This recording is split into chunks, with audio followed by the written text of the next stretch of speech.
शिमला के संजौली मस्जिद मामले में मुस्लिम पक्ष ने नगर निगम आयुक्त के फैसले को चुनौती दी है। इस चुनौती देने वाली याचिका पर अब 18 नवंबर को सुनवाई होगी। जिला अदालत ने स्थानीय लोगों के उस अर्जी को खारिज कर दिया है जिसमें उन्होंने मामले में पार्टी बनने की अपील की थी। अब सोमवार को अदालत मुख्य याचिका पर सुनवाई करेगी जिसमें मस्जिद के 3 मंजिला निर्माण को हटाने के आदेश को चुनौती दी गई है। नगर निगम आयुक्त ने मस्जिद की 3 मंजिला इमारत को हटाने का आदेश दिया था, जिसे मस्जिद कमेटी के अध्यक्ष मोहम्मद लतीफ की लिखित पेशकश के आधार पर जारी किया गया था। मुस्लिम पक्ष ने इस फैसले का विरोध करते हुए दावा किया है कि लतीफ को ये पेशकश करने का अधिकार नहीं था। मुस्लिम पक्ष के वकील विश्व भूषण के मुताबिक अदालत से बहस के लिए समय मांगा है और अगली सुनवाई पर इस पर चर्चा होगी। कोर्ट में सिर्फ माननीय कोर्ट में इस बात के लिए केस लगा था कि आज हमें मेंटेनेबिलिटी भी सुनना था और जो संजौली की लोकल कमेटी है जिन्होंने अपने वकील के माध्यम से यहाँ केस किया था कि उन्हें भी पार्टी बनाया जाए, उनकी जो एप्लीकेशन पेंडिंग थी उस पर भी फैसला आ गया और उसे डिसमिस कर दिया गया।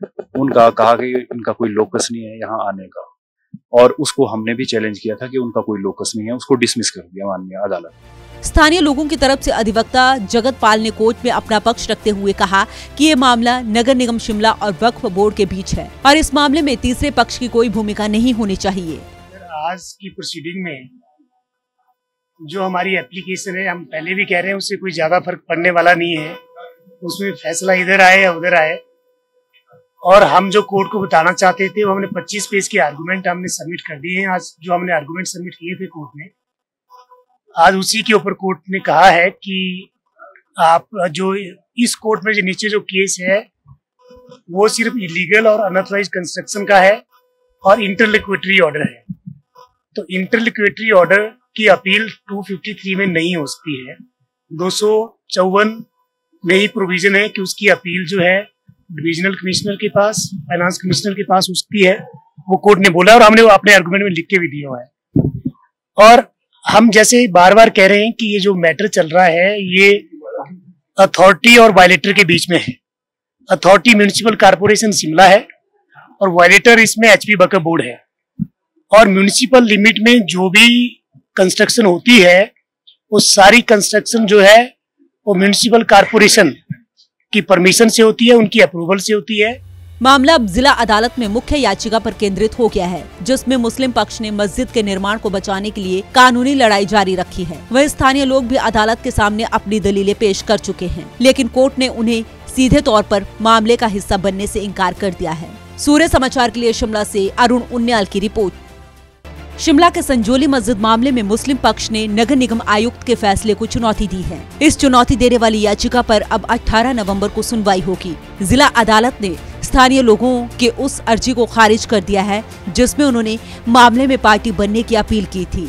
अब सोमवार को अदालत मुख्य याचिका पर सुनवाई करेगी जिसमें मस्जिद के 3 मंजिला निर्माण को हटाने के आदेश को चुनौती दी गई है। नगर निगम आयुक्त ने मस्जिद की 3 मंजिला इमारत को हटाने का आदेश दिया था, जिसे मस्जिद कमेटी के अध्यक्ष मोहम्मद लतीफ की लिखित पेशकश के आधार पर जारी किया गया था। मुस्लिम पक्ष ने इस फैसले का विरोध करते हुए दावा किया है कि लतीफ को ये पेशकश करने का अधिकार नहीं था। मुस्लिम पक्ष के वकील विश्व भूषण के मुताबिक अदालत से बहस के लिए समय मांगा है और अगली सुनवाई पर इस पर चर्चा होगी।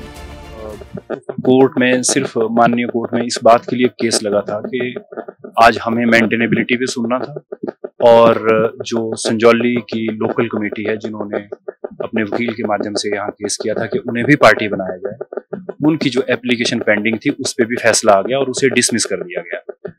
उनका कहा कि इनका कोई लोकस नहीं है यहाँ आने का, और उसको हमने भी चैलेंज किया था कि उनका कोई लोकस नहीं है, उसको डिसमिस कर दिया माननीय अदालत। स्थानीय लोगों की तरफ से अधिवक्ता जगत पाल ने कोर्ट में अपना पक्ष रखते हुए कहा कि ये मामला नगर निगम शिमला और वक्फ बोर्ड के बीच है और इस मामले में तीसरे पक्ष की कोई भूमिका नहीं होनी चाहिए। आज की प्रोसीडिंग में जो हमारी एप्लीकेशन है, हम पहले भी कह रहे हैं, उससे कोई ज्यादा फर्क पड़ने वाला नहीं है। उसमें फैसला इधर आए या उधर आए, और हम जो कोर्ट को बताना चाहते थे वो हमने 25 पेज के आर्गुमेंट हमने सबमिट कर दिए हैं। आज जो हमने आर्गुमेंट सबमिट किए थे कोर्ट में, आज उसी के ऊपर कोर्ट ने कहा है कि आप जो इस कोर्ट में जो नीचे जो केस है वो सिर्फ इलीगल और अनऑथराइज्ड कंस्ट्रक्शन का है और इंटरलिक्विटरी ऑर्डर है। तो इंटरलिक्विटरी ऑर्डर की अपील 253 में नहीं हो सकती है। 254 में ही प्रोविजन है कि उसकी अपील जो है डिविजनल कमिश्नर के पास, फाइनेंस कमिश्नर के पास उसकी है, वो कोर्ट ने बोला और हमने वो अपने आर्गुमेंट में लिख के भी दिया हुआ है। और हम जैसे बार बार कह रहे हैं कि ये जो मैटर चल रहा है ये अथॉरिटी और वायलेटर के बीच में है। अथॉरिटी म्यूनिसिपल कारपोरेशन शिमला है और वायलेटर इसमें एचपी बकर बोर्ड है। और म्यूनिसिपल लिमिट में जो भी कंस्ट्रक्शन होती है वो सारी कंस्ट्रक्शन जो है वो म्यूनिसिपल कारपोरेशन की परमिशन से होती है, उनकी अप्रूवल से होती है। मामला अब जिला अदालत में मुख्य याचिका पर केंद्रित हो गया है, जिसमें मुस्लिम पक्ष ने मस्जिद के निर्माण को बचाने के लिए कानूनी लड़ाई जारी रखी है। वह स्थानीय लोग भी अदालत के सामने अपनी दलीलें पेश कर चुके हैं, लेकिन कोर्ट ने उन्हें सीधे तौर पर मामले का हिस्सा बनने से इनकार कर दिया है। सूर्य समाचार के लिए शिमला से अरुण उन्याल की रिपोर्ट।